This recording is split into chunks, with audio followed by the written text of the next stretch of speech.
Welcome to the Saturday Update. Nate Gardner with you.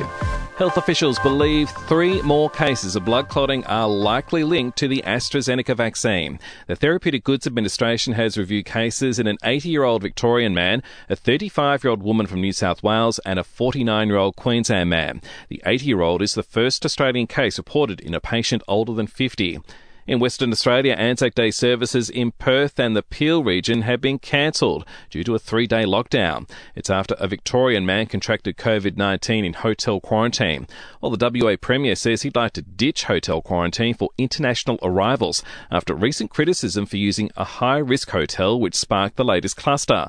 But Mark McGowan says the Commonwealth won't allow them to use military or migration facilities. What's our choices?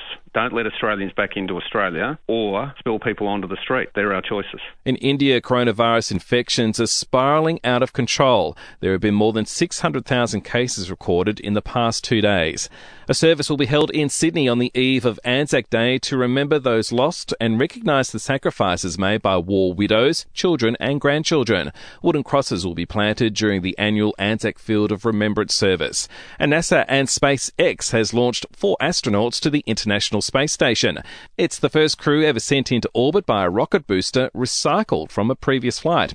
To sport now in the NRL, the Eels have thrashed the Broncos 46-6 in Darwin and the Rabbitohs defeating the Titans 40-30 on the Gold Coast. Coach Wayne Bennett says his boys came out on top after a poor first half. We had to do something. We were heading into the abyss and we got a chance to regather ourselves, regather our thoughts, get our game back on track, and the first 10 minutes of the second half sealed the game for us. In AFL, the Western Bulldogs have shaken off the GWS Giants to get up by 39 points, 104-65. It came at a cost, though, with injuries to key doggies Tim English, Josh Dunkley and Lin Jong.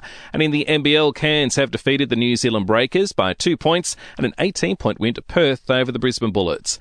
In entertainment news now, celebrity agent Titus Day will stand trial next year over embezzlement offences. It's alleged he fleeced more than $1.1 million from former client Guy Sebastian. In the US, former Olympian and reality TV star Caitlyn Jenner has officially entered politics, announcing she's running to become the next governor of California. And Justin Bieber has visited an LA prison to belt out a few of his songs to a small group of inmates to support the prison's faith-based programs. And we'll see you tomorrow morning for another episode of The Update.